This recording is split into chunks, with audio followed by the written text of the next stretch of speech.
কি গো হাসু, আর কতক্ষণ এভাবে ডিমের উপর বসে থাকবে? একটু নদীর ঠান্ডা পানিতে এসে সাঁতার কেটে নাও, শরীরটা জুড়াবে। না গো, আমার আর তর সইছে না। আমাদের এই ডিমগুলো থেকে আর মাত্র কিছুদিন পরেই ফুটফুটে সুন্দর বাচ্চা বের হবে। আমি একটু নড়ব না এখান থেকে। তুমি ঠিকই বলেছ হাসু, আমি তো আর অপেক্ষাই করতে পারছি না। আমাদের বাচ্চারা যখন ডিম ফুটে বের হবে, আমি ওদের নিজের মুখে নদীর ছোট ছোট মাছ আর শামুক ধরে খাওয়াবো। হ্যাঁ গো, আমাদের সংসারটা কত সুন্দর হয়ে যাবে বলো তো। তুমি শুধু আর কয়েকটা দিন অপেক্ষা করো, আমাদের ছানারা আর কিছুদিন পরেই ডিম ফুটে বের হবে। এরপর একদিন হাসু দেখে তার ডিমগুলো নড়ছে। তার চোখ চলে যায় ডিমগুলোর দিকে। সে দেখে মাঝখানের বড় ডিমটাতে একটা ফাটল ধরেছে এবং সেটা অনবরত নড়ছে। ওগো, তাড়াতাড়ি আসো, দেখো আমাদের ডিম কেমন নড়ছে। সে আসতে আসতেই ডিমগুলো দুভাগ হয়ে যায় আর বাচ্চা ডিম থেকে বের হয়ে যায়। ফুটে গেছে হাসু, আমাদের বাচ্চা ফুটে গেছে। দেখেছো কি সুন্দর ওদের দেখতে? হ্যাঁ গো, আমাদের অনেক দিনের আশা পূরণ হয়েছে।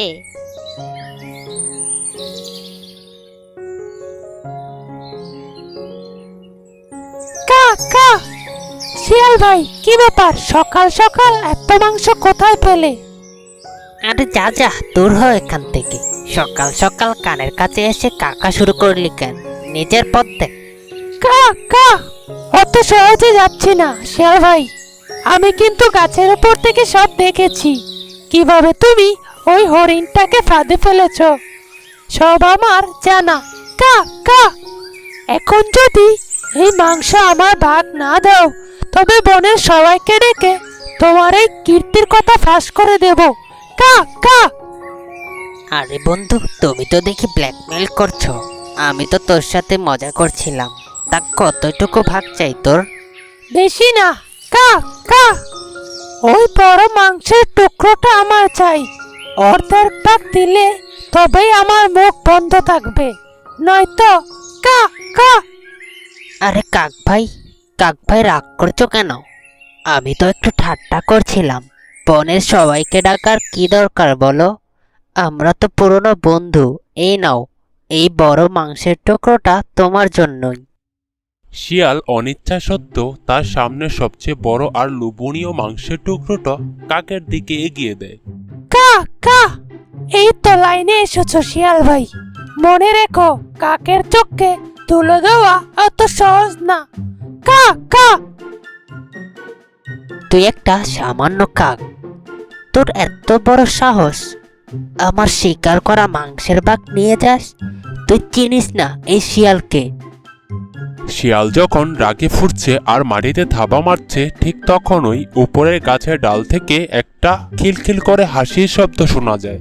শিয়াল উপরে তাকায়, দেখা যায় একটা ধূর্ত বাঁদর লেজ গুটিয়ে গাছের ডালে বসে মনের সুখে কলা খাচ্ছে আর শিয়ালের দিকে তাকিয়ে খিলখিল করে হাসছে।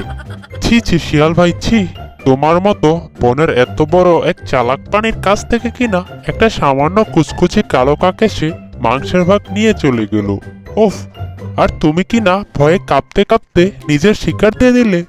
এই বানর, মুখ সামলে কথা বল। তুই ওর ব্যাপারে কি জানিস? ও বনের সবাইকে ডেকে আনার ভয় দেখাচ্ছিল, তাই আমি একটু। আরে রাখো তোমার কথা। বনের সবাই তো তোমাকে বুদ্ধির রাজা বলে ডাকে। আর যদি তারা জানতে পারে যে বুদ্ধির রাজা একটা বোকা কাকের হুমকিতে নিজের মাংসের ভাগ দিয়ে দিয়েছে, তবে বনের পশুরা হাসতে হাসতে শেষ হয়ে যাবে। ছি ছি ছি! তোমার সব চালাকি আজ ওই কাকের ডানার নিচে ঢাকা পড়ে গেল।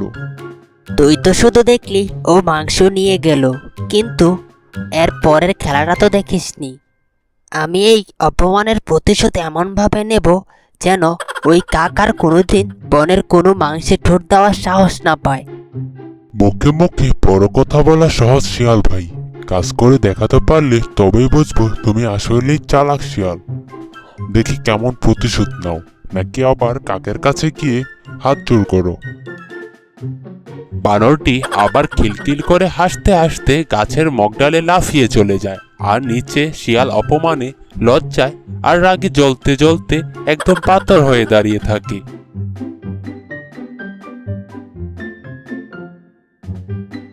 মা মা, জঙ্গলটা কত বড় আর কত সুন্দর।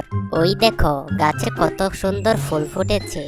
হ্যাঁ রে সোনা বাবা, জঙ্গলটা যেমন সুন্দর তেমন কিন্তু বড়দের ছাড়া একা একা ঘুরলে খুব বিপদ।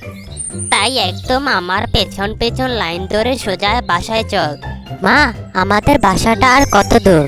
আমার ছোট ছোট পায়ে যে আর হাঁটতে ইচ্ছে করছে না। আর একটুখানি সোনা, ওই যে সামনের বড় ঝোপটা পার হলেই আমাদের সুন্দর বাসা। বাসায় গেলেই তোদের বাবা তোদের জন্য নদীর ছোট ছোট মাছ ধরে এনে খাওয়াবে। হুররে, মাছ খাবো। আমি তো একাই সব মাছ খেয়ে ফেলবো। আচ্ছা বাবা, আচ্ছা, তোমরাই সব খেও।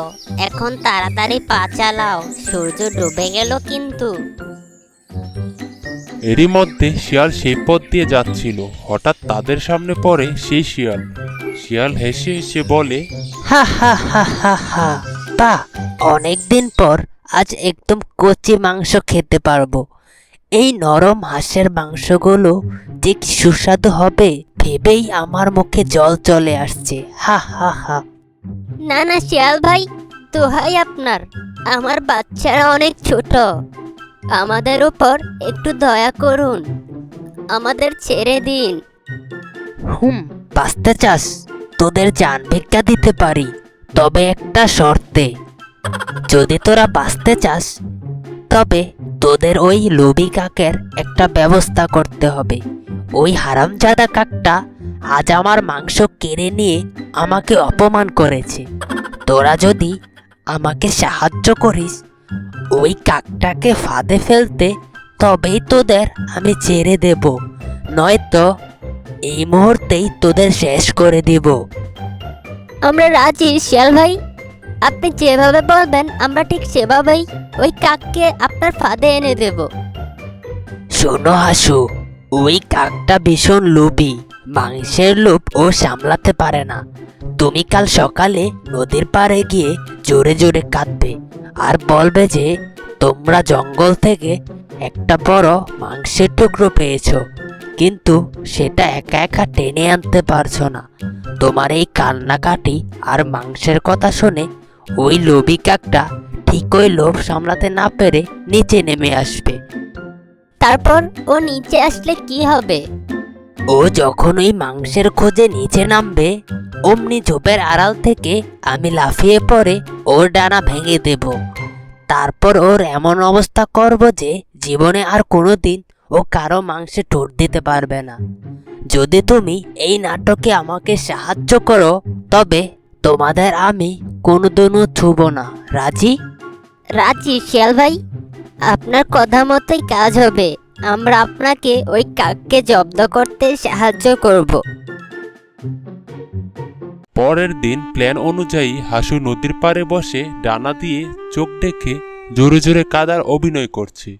তার বাচ্চারা পাশেই খেলছে, আর দূরের একটা ঝোপের আড়ালে শিয়াল ওত পেতে বসে আছে, তার চোখ আকাশের দিকে।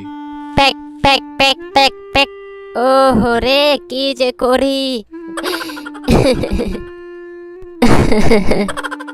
গাছের উপর থেকে লোভী কাকটা হাসুর কান্না শুনতে পায়। সে ওরে নিচে নেমে আসে। কা কা, আসো দিদি, সকাল সকাল নদীর পাড়ে বসে এত কাঁদছো কেন?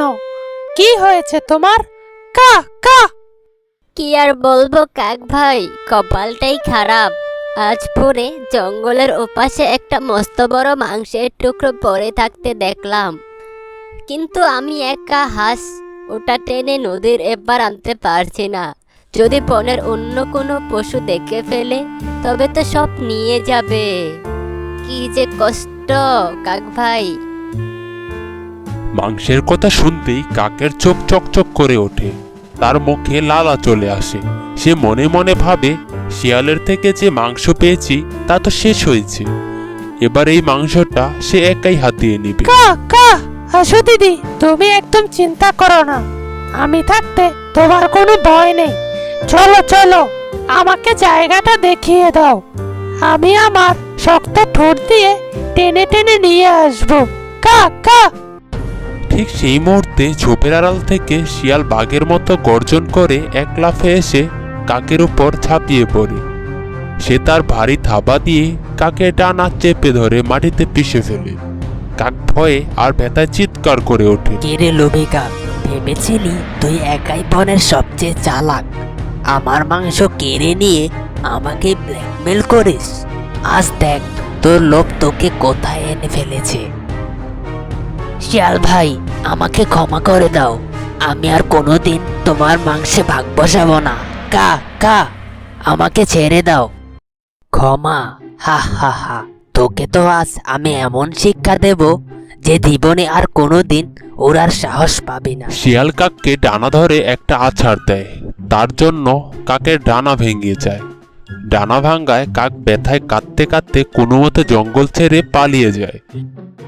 সাব্বাস শাশু, তুমি একদম ঠিকঠাক অভিনয় করেছ। এই শিয়াল তার কথা রাখে। আজ থেকে বনের কোনো শিয়াল তোমাদের দিকে চোখ তুলে তাকাবে না। তোমরা এখন শান্তিতে নিজের বাসায় যাও। ধন্যবাদ শিয়াল ভাই, আমাদের জীবন বাঁচানোর জন্য আপনার কাছে কৃতজ্ঞ থাকলাম। হাসু তার 3টি ফুটফুটে ছানাকে নিয়ে খুশিতে প্যাক প্যাক করতে নদীর জলে নেমে সাঁতার কাটতে শুরু করে। আর শিয়াল বুক ফুলিয়ে বিয়ের বেশে জঙ্গলের দিকে হেঁটে চলে যায়। গাছের উপর থেকে সেই বানরটা এবার আর হাসে না, বরং অবাক হয়ে শিয়ালের বুদ্ধির তারিফ করে হাততালি দেয়।